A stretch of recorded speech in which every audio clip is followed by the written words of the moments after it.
Assalamualaikum warahmatullahi wabarakatuh. Bahagia sekali siang ini kita bisa bertatap muka, berdiskusi dan sebagainya. Kalau Mas buat program di kebetulan pas muktamar kemarin saya jadi ketua SC yang membidangi, yang tugasnya itu nyusun program Aisyah.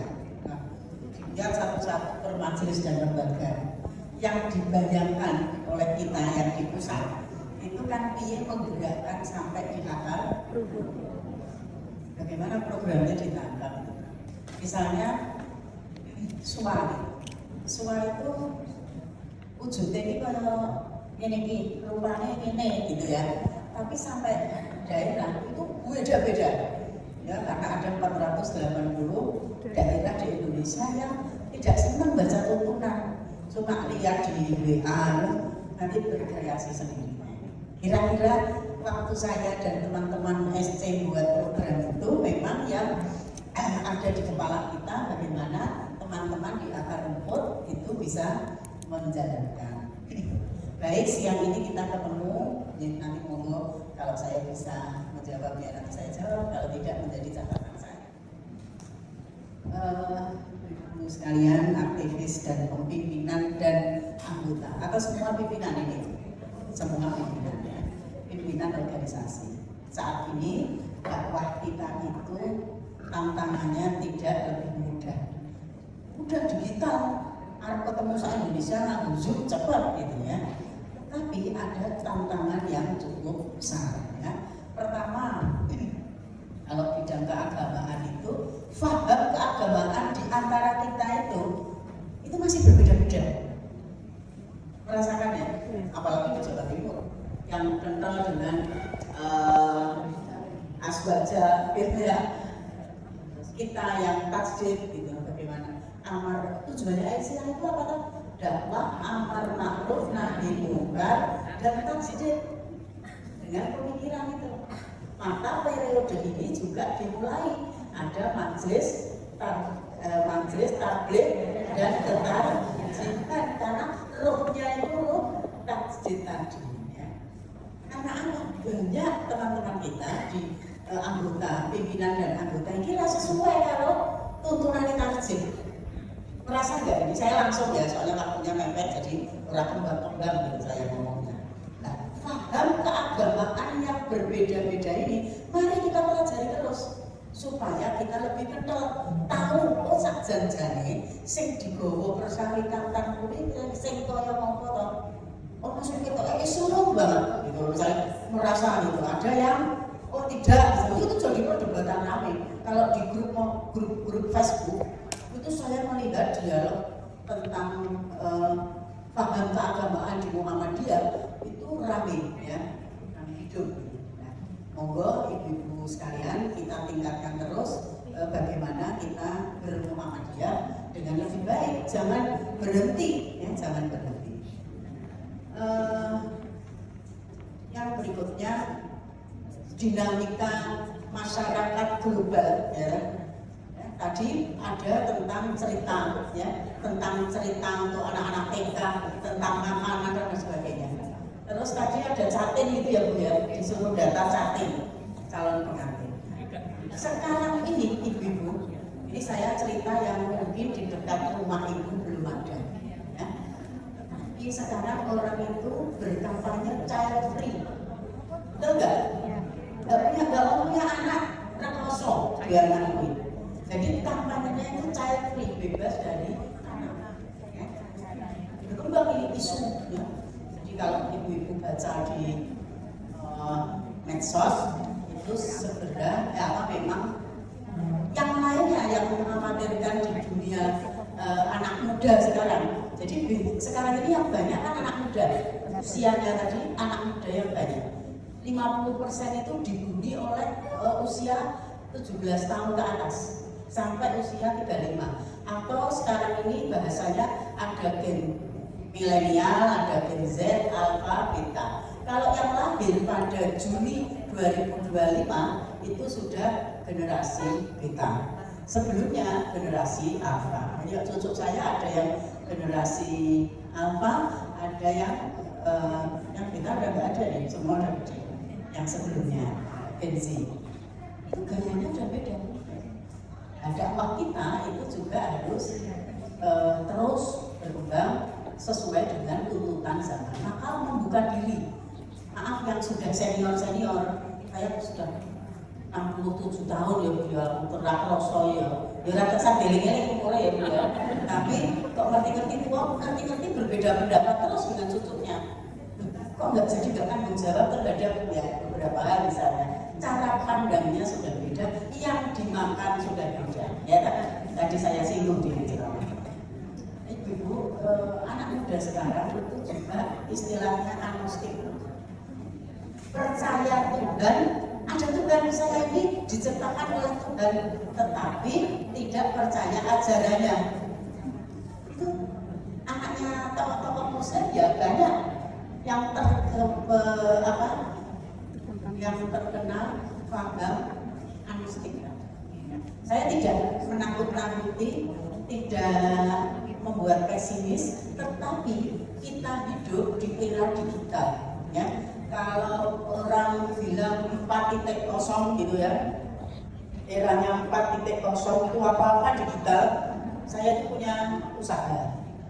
Tiba-tiba seksi administrasi saya itu cuma tinggal bisa pekerjaan yang dulu dikerjakan orang 9 atau 10, cuma bisa sudah cukup dengan 2 orang. Mau beli pakai barcode, seret, terus tekan datanya, terus tekan titik, ya toh? Kalau dulu nulis kan nota 1 kerudung, jilbab, harga sekian gitu kan. Terus nanti dicocokin kan taruh stoke, bahasanya cocokin bebas, butuh 10 lah kira-kira untuk sebuah administrasi. Sekarang 2 orang cukup. Seret, begitu transaksi kan barcode, terus tekan administrasi, terus tekan akulaan sing karena sing teh wis muni nang komputer. Kita sekarang hidup di era yang sudah hampir, kalau di Cina sudah 5.0, ya, sudah robot, ya. Ibu-ibu sekalian, musuhnya besok robot.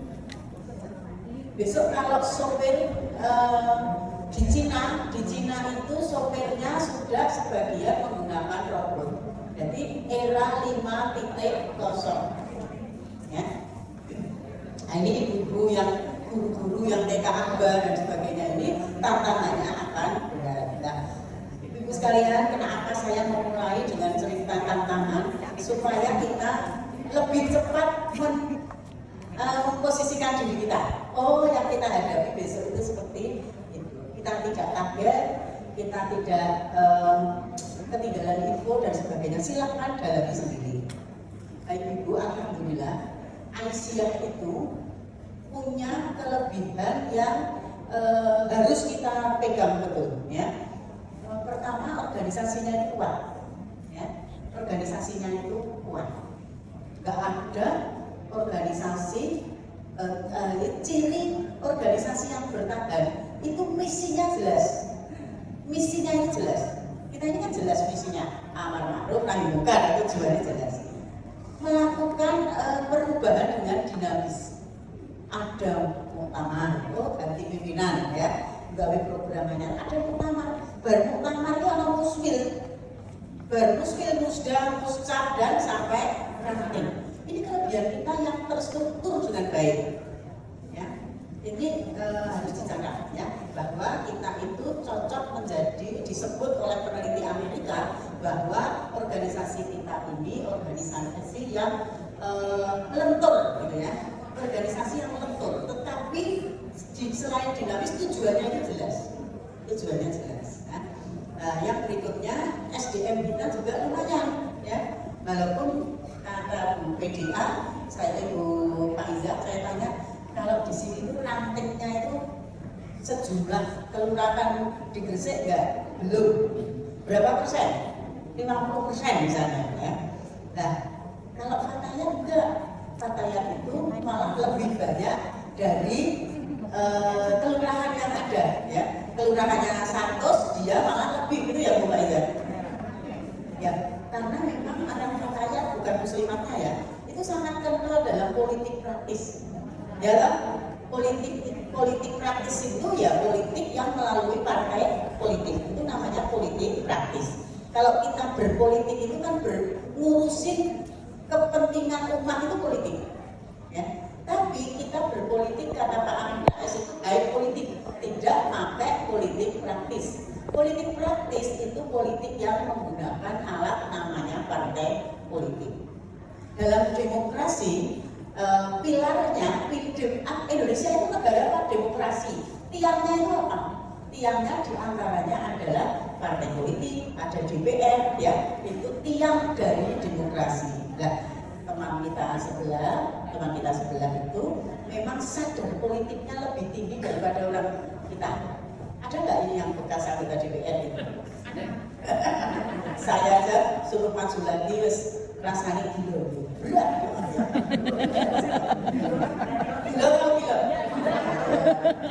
Gila dan gila, menjadikan gila dan gila. Ngerti dicuri tapi tidak bisa berbuat apa-apa. Dicuri, suaranya dicuri karena ini. Karena dulu saya menang di DPR RI itu suaranya lebih banyak dari adiknya Sultan. Saya jadi DPR RI di Jogja, warna Jogja. Suaranya kaget karena apa? Waktu itu partisipasi politik perempuan. Wah, lanang-lanang dosen-dosen di DPR kenal sama saya aja enggak, tapi karena saya aktif sebagai aktivis perempuan, aktif di Aisyah, mendirikan Rifka Anissa dan sebagainya itu dikenal orang gitu. Tetapi pada saat pilihan politik, ya kita nggak bayangkan mereka itu berharap pada perempuan. Jadi suara saya lebih banyak dari adiknya Sultan Jogja yang rada gaya sedikit rada. Jadi begitu. Jadi itulah politik. Karena saat ini kalau bicara tentang politiknya politik kapitalis transaksional Amerika, ya maka itu kayaknya kok nggak jadi pilihan saya lagi nih. Ya saya dimarah-marah orang banyak, tiba-tiba angslung jadi DPR terus jadi komisioner KPAI. Habis itu saya tak ke Aisyah aja, pilih di Aisyah aja. Maaf nih ceritanya sedikit. Tapi ada baiknya kalau teman-teman yang siap belajar, punya investasi sosial, kan kita ini punya investasi sosial nih, ya. Bu Chandra, siapa orang kenal Bu Chandra? Surabaya misalnya, ya, pasti kenal. Tapi karena kita dibatasi oleh daerah pemilihan, memang harus taktis. Jadi tidak apa-apa. Jadi tadi contohnya saudara kita tadi, teman kita tadi lebih banyak lebih banyak suksesnya di akar rumput karena jumlah rankingnya lebih banyak dari kelurahan yang ada di pemerintah. Kita sementara 50% ada nggak sampai. Ya, monggo setiap cabang sambil melihat siapa cabang, coba nanti Budi cek siapa cabang yang rankingnya sudah 50%, ya. Nah, di periode ini ada gerakan nggak? Ada tambahan nggak di periode ini? Oh dulu rankingnya cuma 6, harusnya 10, rankingnya cuma 6. Bagaimana menjadi 7, 8 bisa sampai 10? Nah, itu harus menjadi program organisasi kita semua. Itu tentang keorganisasian, banyak sekali masalah-masalah organisasi yang harus kita sikapi dan kita tekuni supaya masalah keorganisasian ini yang diantaranya adalah eksistensi ranting cabang ataupun daerah harus menjadi perhatian kita. Yang berikutnya yang perlu kita pikirkan adalah masalah amal usaha. Ya. Amal usaha Aisyah TK-nya ada berapa? Ada berapa? 48 sak bersih, ya. Nah, ditambah kelompok bermain dan sebagainya. Nah, kenapa saya tanya begini hanya satu yang bisa? Kenapa saya jawab seperti ini tidak serta-merta banyak yang jawab? Karena apa? Kita lemah di data, betul nggak? Terus mulai dewi sok nyepelek itu soal data, disuruh ngisi data luar lewat biasa, ya. Misalnya saya yang di MEK itu, Budi itu ketua MEK-nya, Budi ada nggak? Karena grup yang sak daerah lengkap. Jadi kedua kan BA sekarang itu bisa ratusan. Jadi nggak cuma 200, itu nggak ratusan. Jadi satu grup BA itu 480, harusnya ada, tapi yang terkumpul baru 158. Jur minimal 100 itu jur make atau aslinya gitu ya. Itu pegel, ya pegel. Saya pernah waktu jadi ketua PEK pertama itu sampai kayak orang setengah gila ngurusin WA group gitu. Wah, pagi sore saya kejar itu. Mana daerah wilayah ini, saya minta namanya, saya kejar. Itu ya Allah, sebagai orang tidak ada sadar di orang Asia sama data. Padahal kalau di WA group sudah pada marah-marah dengan presiden karena presiden akan memberikan datanya kepada Trump, gitu. Data kita akan dibuat transaksi ya, ibu-ibu. Jadi mohon perhatikan masalah data. Ini jurusannya Bu Sekretaris. Data itu penting banget, ya. Jangan diobral, tapi untuk kita bersama-sama untuk jaringan kita. Kita punya sosmed dan sebagainya harus kita. Yang terkait amal usaha tadi saya ingin menambahkan itu harus juga jelas memahami keberadaan amal usaha. Ya. Bagaimana manajemen amal usaha? Kalau di sini ada TK, ada SD, ada rumah sakit belum. Yang ada hanya klinik. Ya. Karena regulasi pemerintah terkait pelayanan kesehatan itu berubah, maka kita harus melihat dengan baik. Jadi silakanlah amal usaha yang lain apa, gitu ya. Coba satu-satu. Kalau di MKS itu panti, itu amal usaha Aisyah itu panti, ya. Ada nggak di sini?